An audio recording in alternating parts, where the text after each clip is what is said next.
À 6 km de Tia-Salé sur l'axe menant à Divo, le village d'Ibikro. À l'origine, campement de planteurs de cacao venus du centre du pays, Dibikro est devenu village en 1992.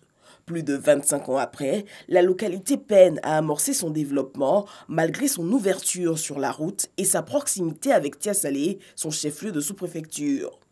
Kofi Konan Jean-Claude, fils de Dibikro, préside le comité de gestion et de développement du village. Pour lui, le retard de la localité est une préoccupation majeure des populations. C'est vrai qu'il y a des cadres ici, mais ils ne veulent jamais venir au village parce qu'ils se disent qu'il y a la sorcellerie au village. Essayer de rassembler toute la population dans un comité que j'appelle comité de gestion. Et puis on a créé un comité de sages, les plus anciens qui sont encore dans le village, il est rassemblé pour former un comité de sages. Voilà. Donc ensemble, dans le comité de gestion, nous essayons de réfléchir comment faire pour pouvoir faire développer le village.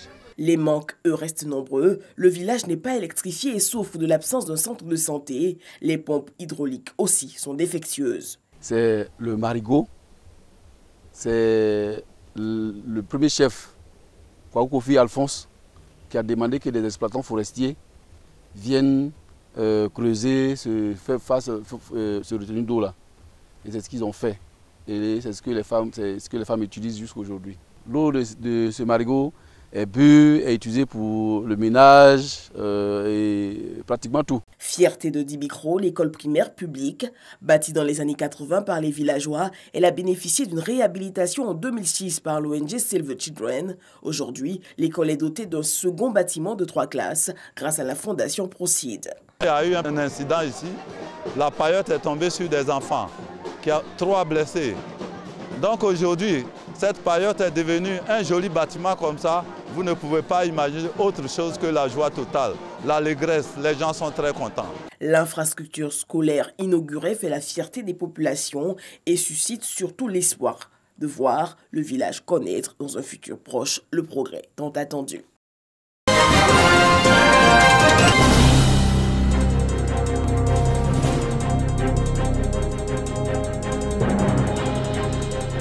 Bokanda, chef-lieu de département dans la région d'Unzi. Ce jour de dimanche 3 février, la ville vit à son rythme des jours ordinaires, avec ses acquis, mais souffrant toujours de ses nombreux manques. Pour les populations, une attente commune, la réponse à leurs préoccupations et besoins dans tous les domaines du développement. À Bokanda, nous avons surtout besoin de l'eau. Au niveau de l'électricité aussi, par moment la tension baisse. Et ça pose beaucoup de dégâts au niveau de nos appareils. J'attends que Bokanda évolue. Et puis la route, Bokanda Dimokro, on veut un goudron. Nous on a un problème de route. Je veux que l'État nous aide. Beaucoup de choses nous manquent ici à Bokanda. On n'a pas de marché pour l'échographie des femmes. Il n'y en a pas ici à Bokanda. Les gens viennent d'ailleurs pour venir faire ce travail-là. Donc ce n'est pas bien pour nous. Ce n'est pas du tout bien pour nos femmes. 24 heures plus tôt, samedi 2 février, Dimokro, chef-lieu des régions, accueille la session inaugurale du Conseil régional d'Unzi. À la tête de la structure décentralisée, un nouveau président, Kofi Nguessan Lataille. C'est un moment de rencontre sur fond d'unité, de fraternité et de solidarité. Élus, populations et cadres soutenus par les autorités administratives sont mobilisés pour cette première session de l'ère Lataille. Fort du soutien de l'ensemble des élus et représentants des 3 départements, Bokanda, Dimokro et Kwasi-Kwasi-Kro, qui composent la région d'Unzi, le Conseil a mis en place 5 organes et 7 commissions à charge d'élaborer un plan de développement stratégique, lequel plan sera traduit en projet opportun et investissement efficient. Le président du Conseil régional d'Unzi, administrateur des services financiers, place sa mandature sous le signe du management participatif renforcé. Je vous demande de savoir vous enrichir de vos différences en vue de satisfaire mes attentes qui se résument à ma vision pour notre région, à savoir donner envie de vivre dans la région d'Unzi. Accompagnez-nous de vos prières afin que l'union fraternelle des cadres de notre région, qui commence à prendre forme, s'amplifie et se solidifie pour résister à jamais aux assauts de la haine et de la division. Le conseil régional d'Unzi s'engage à redorer son blason.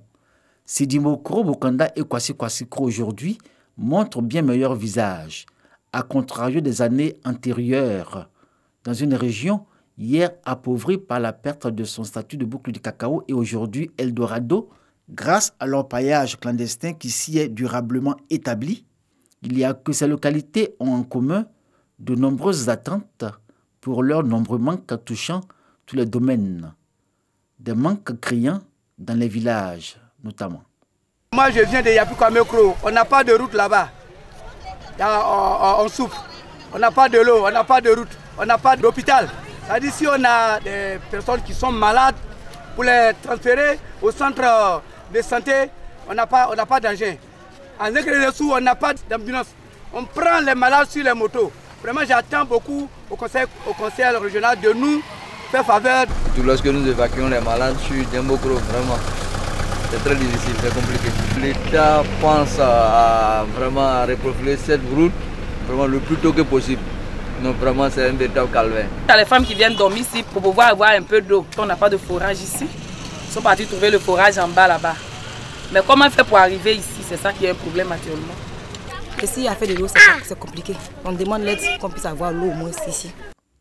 Candidat au régional, Lataï avait su séduire et emporter la créance des électeurs. Aujourd'hui, président élu du conseil régional d'Unzi, les populations attendent de lui des projets qui reflètent et apportent réponse à leurs besoins et préoccupations. Dans certains villages, les populations boivent l'eau de marigot. En l'an 2018, je ne vais pas dire 2019, cela n'est pas normal. Et quelles que soient les infrastructures qu'on va implanter dans les villages, si les voies d'accès ne sont pas praticables, maintenant et moi que les fonctionnaires qui y seront affectés vont hésiter à y aller.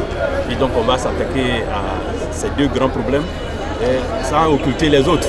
Et puis les années qui viennent, on va poursuivre dans les autres secteurs.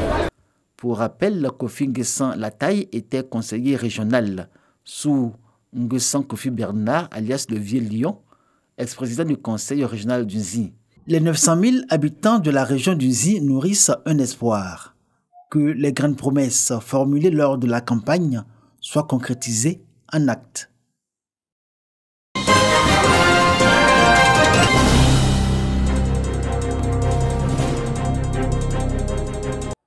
Voici Sérémé, un village du canton Fafoué dans la sous-préfecture de Kokumbo.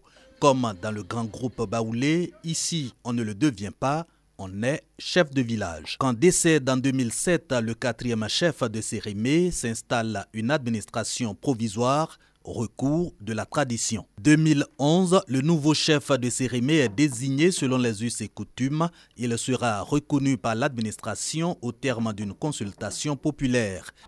Il était question de trouver un successeur. Mais qui a enterré Nana Oufoué qui était là? Ils l'ont confié à sa sœur Marie Akissi. Mais un bicéphalisme s'empare de la chefferie, l'administrateur provisoire refusant de céder le siège. Conséquence, des projets de développement échappent à Sérémé. Sérémé, village moderne, voilà le défi à relever de la vie du médiateur dans le conflit de succession, le préfet de la région du Bélier et l'ex-premier ministre Charles Konabani. Tous invitent à la cohésion autour du chef du village. Le chef est désigné selon la tradition. Ce n'est donc pas le président de la mutuelle de développement, ni le président des jeunes, ni le politique, encore moins l'administration qui désigne le chef du village. Ceux qui ne l'ont pas désigné, naturellement, ne peuvent pas non plus le destituer.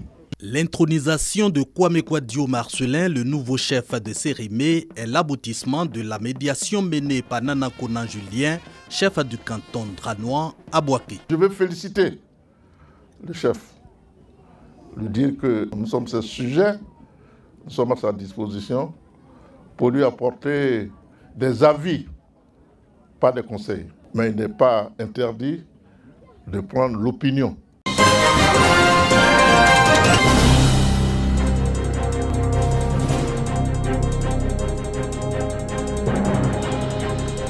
Le 14 février de chaque année est considéré dans de nombreux pays comme la fête des amoureux. La Saint-Valentin est une fête très ancienne, dont la plupart des traditions sont perdues. Cependant, quelques rituels existent. Les couples en profitent pour échanger des mots doux et des cadeaux comme preuve d'amour, ainsi que du chocolat et des roses rouges qui sont l'emblème de la passion. Pour la Saint-Valentin, vraiment c'est la fête de l'amour. Ce soir, je vais offrir un cadeau à madame. Bon chéri, à l'occasion de la Saint-Valentin, je te dis que je t'aime. On ne s'est pas encore vu, mais quand on va se voir, j'ai un cadeau pour lui. Je crois bien que c'est une fête d'amour. Je viens me rendre belle, mon mari. Aujourd'hui, vraiment, c'est un grand jour. Pour prouver encore à mon homme que je l'aime beaucoup. Bon, son cadeau, ça c'est un gros bisou. Et je voulais dire aux femmes aussi, n'attendez pas seulement que les hommes vous invitent. Vous pouvez aussi inviter votre chéri. Ça fait encore un point. Considérée comme la fête des couples déjà formés, autant que la fête de ceux qui cherchent l'âme sœur, la Saint-Valentin est également la fête de l'amitié dans certains pays comme les États-Unis.